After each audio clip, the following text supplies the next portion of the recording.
The right man in the wrong place can make all the difference in the world. So wake up, Mr. Freeman. Wake up and smell the ashes.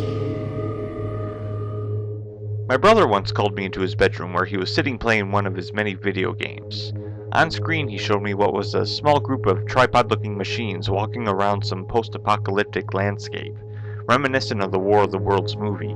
My brother wanted to show me this because I was a fan of War of the Worlds at the time, and for a while I stood watching him play because I found what I was seeing very interesting, not because of its War of the Worlds resemblance. I was getting a good view of this war zone that my brother was treading through. It was different, to say the least. I was drawn in by the destruction, the creatures he was shooting at, the machines he was battling against, even sometimes using a crowbar. I asked him what this game was, and he replied, Half-Life. The first of the Half-Life franchise arrived in 1998, mainly for PC, but was also available on console, by a company called Valve. It was a unique first-person shooter involving a scientist named Gordon Freeman, who's trying to escape an underground research facility known as Black Mesa. A teleportation accident occurs involving a certain anomalous materials test, which opens a rift between our world and another, releasing deadly alien creatures into the facility. I wasn't introduced to this game until sometime after completing its sequel. Half-Life 2 was released in 2004, and it was an absolute hit with many gamers. It expanded thoroughly on the universe of the original game, introducing you to a dystopian Earth now ruled by a conquering parasitic alien race known as the Combine, the future result of the Black Mesa incident of the first game. Half-Life 2 was immensely better than the first, with a highly developed and complex storyline, along with a group of charismatic and realistic characters brought in to aid you on your campaign against the Combine takeover. In both games, as you're fighting aliens and Combine soldiers, you are being stalked and observed by a very puzzling entity known as the G-Man, whose origins and objectives are a complete mystery, but he is believed to be some sort of intergalactic ambassador of sorts, working for an unknown universal force that seems to be monitoring the Combine's dictatorship over planet Earth. He appears several times throughout the series, usually watching from a distance, adding more creepiness to the game's atmosphere. It is the G-Man's belief that Gordon's actions against the Combine are vital to whatever outcome he and his so-called employers have foreseen. In 2006, we saw the release of Half-Life 2, Episodes 1 and 2, which were a continuation of the sequel. Both extensions were very well done, just as interesting as the original game, and created a more fun and frightening appeal to the franchise. Half-Life 2 Episode 3 was promised for a 2007 release, but to many gamers' dismay it never was. Since that time, I and other Half-Life fans have been agonizingly waiting for the continuation to come out, whether it be Episode 3 or simply a full-on Half-Life 3, but as of late I have stopped following Valve's progress on more Half-Life. The company knows a new game has been highly anticipated for years, but that doesn't seem to be swaying them into completing this beloved series. Whether they've lost interest or not, I'm not really sure, but the wait for the game has made Valve notorious nonetheless. However, in 2012 we got Black Mesa, a remake of the original 1998 Half-Life. It was only available for download at first, but was later distributed to Steam in 2015. I've not been able to play this game as of yet, but I've watched walkthroughs of it on YouTube, and I was very pleased and impressed with the way it enhanced the first game. To be honest, I'm not a gamer. I lost interest in video games when I was around 17 or 18, and haven't played much since. Recently I've been getting into Minecraft and playing that often, but before then there hasn't been much gaming at all. The Half-Life series was a strong exception to this. It's a first-person shooter game, and I've always been put off by most of these because of their generic, uncreative, and repetitive qualities. Simply run around and shoot things that pop out at you. Not a lot of fun for me. In Half-Life you are doing this primarily, but it's not the same experience in my opinion. There's nothing generic or repetitive about it, because it places you in an environment so gritty and different from anything anyone has ever seen. The first game is much simpler, but creates an effective sense of fear and desire to survive, not really knowing what is around the next corridor. You face an onslaught of interesting obstacles and alien creatures, and a gameplay that doesn't require music or cutscenes. Sometimes the eerie silences you encounter are all that's needed to stir your uneasiness and concern to see what becomes of Gordon's situation. When I first played Half-Life, I beat it in 2 all-night-long sittings.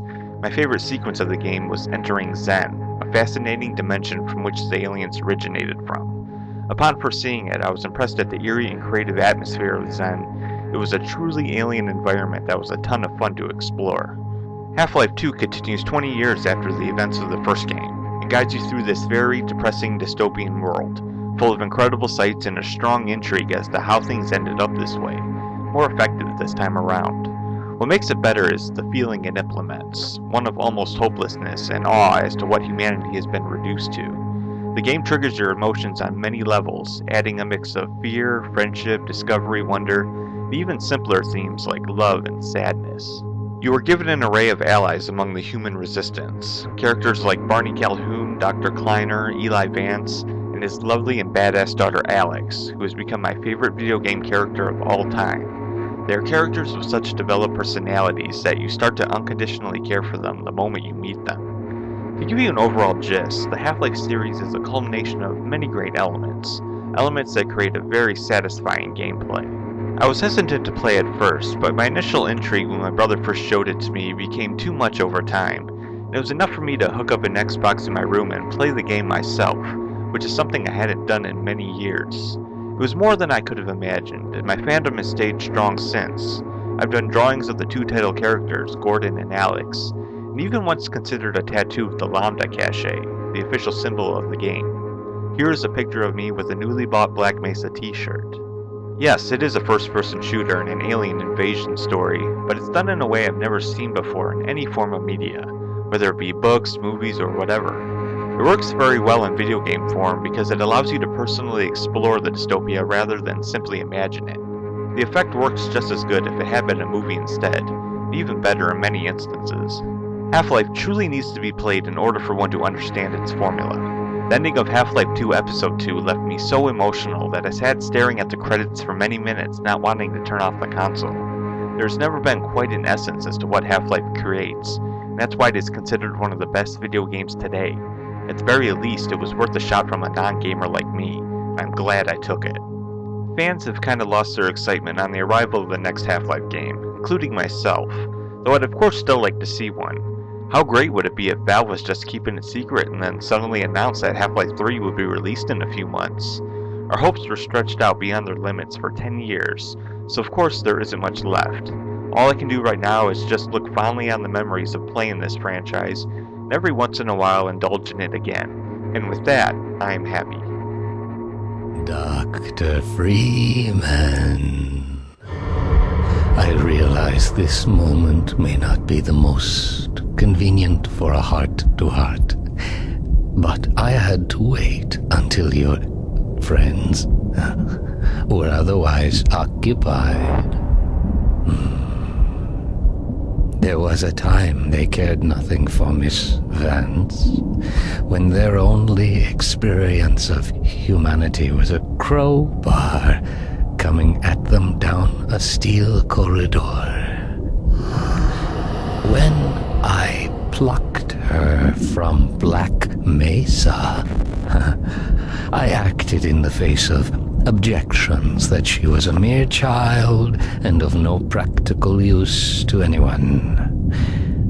I have learned to ignore such naysayers when quelling them was out of the question. Still, I am not one to squander my investments, and I remain confident she was worth far more than the initial appraisal. That's why I must now extract from you some small repayment owed for your own survival. See her safely to White Forest, Dr. Freeman. I wish I could do more than keep an eye on you, but I have agreed to abide by certain restrictions. Well, now, listen carefully, my dear. When you see your father, relay these words. Prepare for unforeseen consequences.